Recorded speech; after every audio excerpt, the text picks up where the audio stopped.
let me quickly move to metrics for search engine marketing. It is very important to understand the metrics when we are talking about Google Ads. These are the metrics that I'm looking at. Their impressions, impression share, cost, clicks, cost per click, conversions, click-through rate, cost per conversion, quality score, ad position, view through conversions, etc., etc. So let's quickly understand impressions.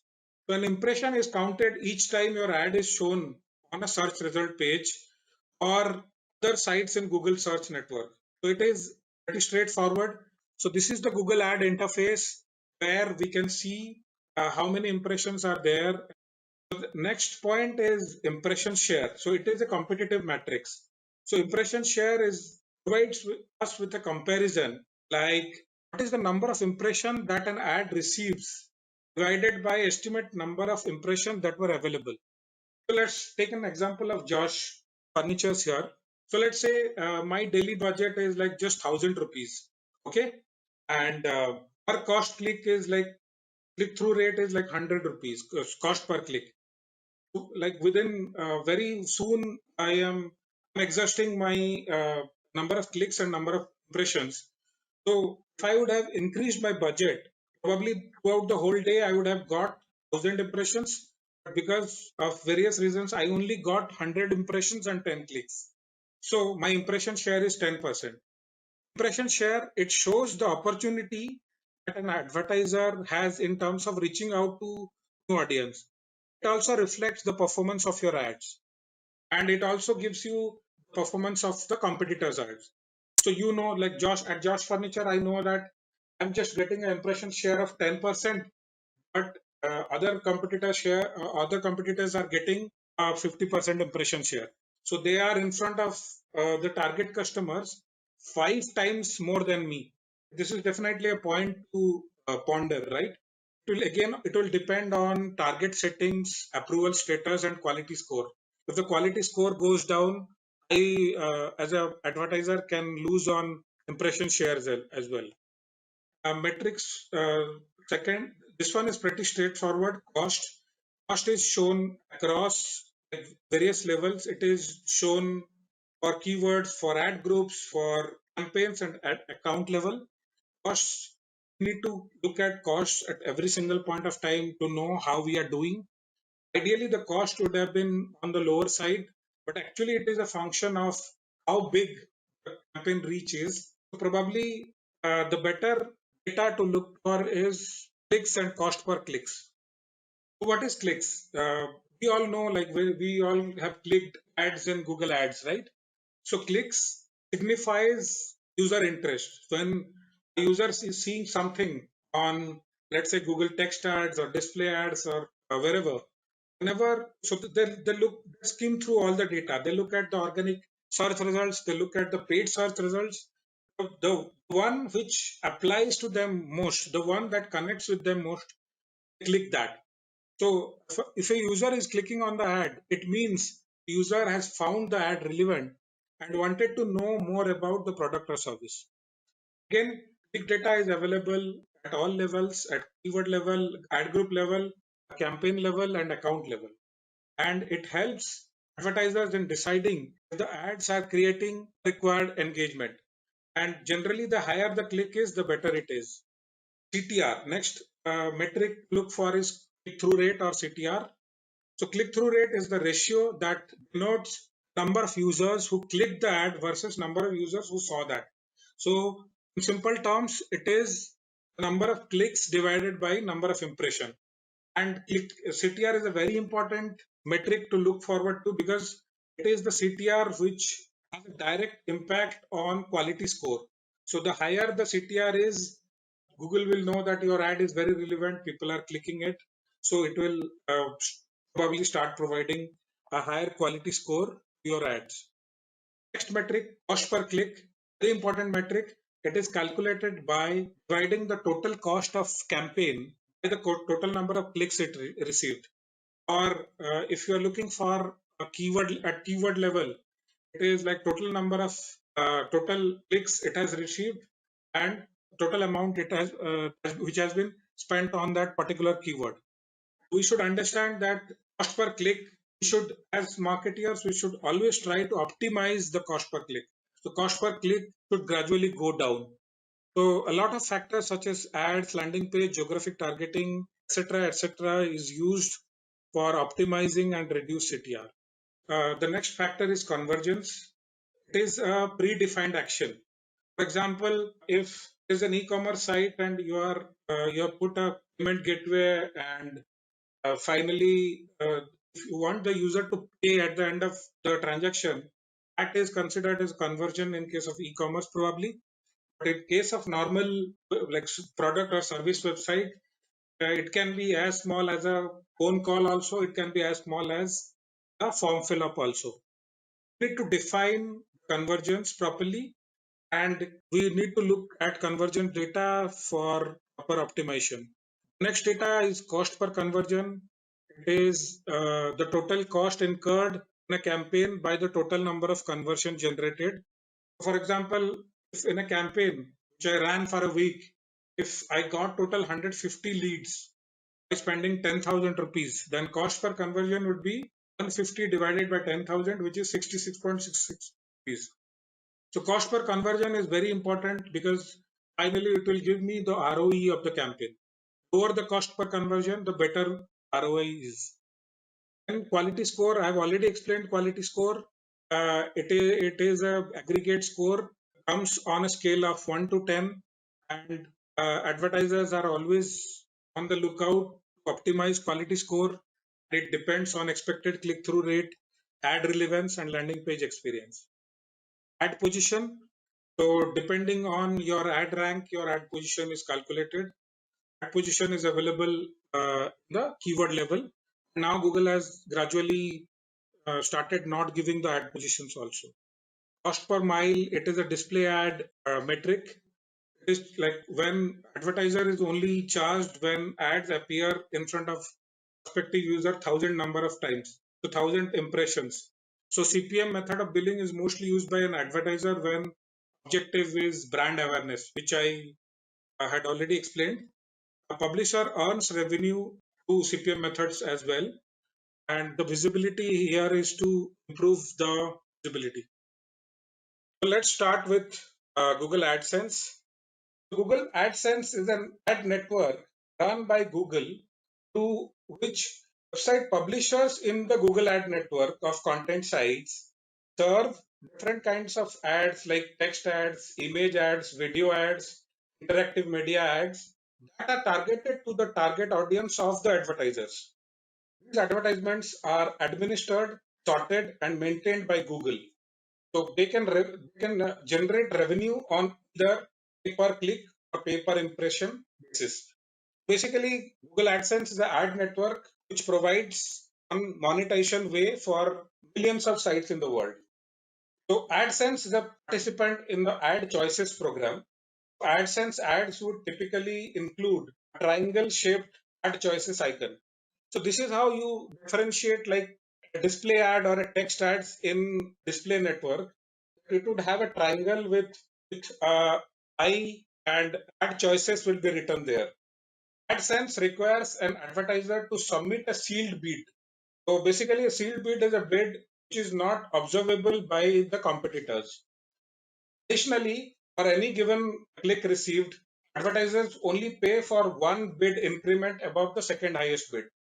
So Google has made its system so transparent. If you say that max amount that you are willing to pay is 100 rupees, Google will not pay you 100 rupees. So based on a complex calculation, Google will calculate what kind of competitors are there. This is applicable for both for search ads and AdSense as well. And Google will charge you just one increment bid above second highest bid. Google currently shares 68% of the revenue generated by AdSense with content network partners and 51% of the revenue generated by AdSense with search partners. We'll understand the details of it. Before moving to the next slide, we have to understand that Google AdSense is not the only ad network in the world. AdSense is the biggest ad network in the world with over 11 million websites using AdSense. Then there are a multiple number of websites or ad networks available for the monetization of your websites. Some of the notable names are Infolinks, BlogHer, Revenue Hits, Mediavine, AdThrive, Media.net, Monumetric, Homo Ads, Popular. So basically, there are a lot of them, and every day new ones keep popping up. So let's understand what are the types of ads which Google AdSense provide. First one is content, second is search, third is video, and fourth is link units. So let's proceed to the details. Okay, first let's understand what is content for AdSense. So content-based advertisements can be targeted for users with certain interest or context. All these ads which are shown in the Google Display Network, it is based on majorly two things. Either what content is there in your website based on the keywords of your website, which is called context, and this is called contextual targeting. Second is the user's interest. You might have seen that when you browse the websites, you see a lot of ads in various websites depending on your interest areas. The targeting can be either cost per click or cost per thousand impression, which is called CPM. CPC based targeting is most common. This is applicable for Google search ads as well, and this is applicable for the AdSense network as well. Ad can be simple text ads, it can be image ads, it can be animated images, it can be flash videos, it can be videos, it can be rich media ads. And coming to the number of ads per page, previously Google AdSense had put a restriction that we can only put 3 ads in a single page. But over the time, Google has realized that the competition is increasing. So, as I mentioned, there are a lot of competitor websites and they provide a lot more percentage of the revenue also, and they do not put any restrictions. Sensing that competition, Google removed this previous restrictions of 3 ads per page. Also, Google allows publishers to receive 68% of the revenue recognized by Google. Okay, guys, let's see the example. So, Economic Times, I always browse Economic Times sites on a daily basis. My laptop is giving me problem, and I was browsing for buying a laptop in Google search, and bingo. When I come to Economic Times sites, I am seeing a ad from Lenovo, and it is prompting me to buy a laptop. Recently, there was a sale conducted by Amazon. I am sure a lot of you people would have bought from it. So you can see Agio, which is a competitor, they picked up that I have browsed Amazon site. I have gone for the Amazon sale.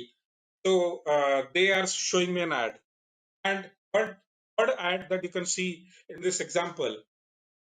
Next, let's move to search. This one is pretty easy. This is like similar to Google search, but this kind of search is happening inside a website. So basically, AdSense for search allows publishers to display ads relating to search terms on their websites. So let's take an example of a site, for example, Economic Times. Okay, so Economic Times has thousands and thousands of pages, right? So let's say you want to see you want to search for a news on some Gujarat flood or something. So when you search, there is a probability that if they have opted for this kind of ads, alongside the search results, you will see some ads. Just remember here, the search results will provide links from your own website only. It won't give you a third party link. So basically, your users will be inside your website. They're not going anywhere, but they will see ads. So uh, publishers receive 51% of the revenue recognized by Google. So this is like you're not doing anything. You have built a site, you have built your hard work, you have created a lot of good quality content, image, and all. Just put a search function in your website, and you start getting an extra income. So if the site has already built-in search functionality, a lot of sites have that, right? They already have a built-in search functionality. So Google AdSense provides us a custom search ads, which can be added to show search ads next to your search results. Alternatively, if you do not have a custom search engine, if you do not have a search engine embedded, Google AdSense gives you a custom search engine which can be added to your site where readers can search the site and see targeted ads. Okay, let's move to the next slides. So here it's an example from a good site called parenting.com. So inside parenting.com, one prospective parent or one current parent have searched for baby bottles. So he or she has got some organic search result. They are displayed below. The and ads by Google is displayed in a box and it is highlighted properly. Okay, let's move to the next ads, that is video ads. AdSense for video allows publishers with video content to generate revenue using ad placements from Google's extensive advertisement network. You have to remember one point here. All the like if you are showing a video ad to be displayed, that has to be definitely hosted in Google uh, YouTube channels. Okay, so let's understand what are the types of ads which are displayed alongside your video content. So it can be video content, it can be overlay ads, it can be full slots ads. So let's understand what kind of video ads can appear inside your video content. A video ad can appear before, in between, or after a video content. So, like when it comes before, it is called pre-roll. When it comes in the middle, it is called mid-roll, and when it comes at the end of your video, it is called post-roll. Okay. Here we can see the standard non-skippable videos, and they will come in the formats pre-roll, mid-roll, and post-roll. And then there are true view videos which can be skipped after 5 seconds. So these kind of videos can be shown alongside our existing video content. Second is overlay ads. Overlay ad is a text, image, or a rich media creative that usually appears over the bottom third of the content. Can you see the image? It is pretty clear. Like I'm sure you would have getting these ads on a daily basis. Fourth, this one is a bit tricky. This is called full slot. So full slot ads are text ads, image ads, or rich media creatives that appear before or on pause or after the content. The trick here is users need to close this ad before continuing to the video content or next video. There is a difference here. So let's proceed to the next type of ads, that is link units. Link units are closely targeted to the interest of your users. Because users directly interact with the ad unit, they may be more interested in the ads they will eventually see. Let me quickly show you what a link unit looks like. I'm sure you would have seen these. So you also quickly see that there is an ad choices icon here which differentiate an ad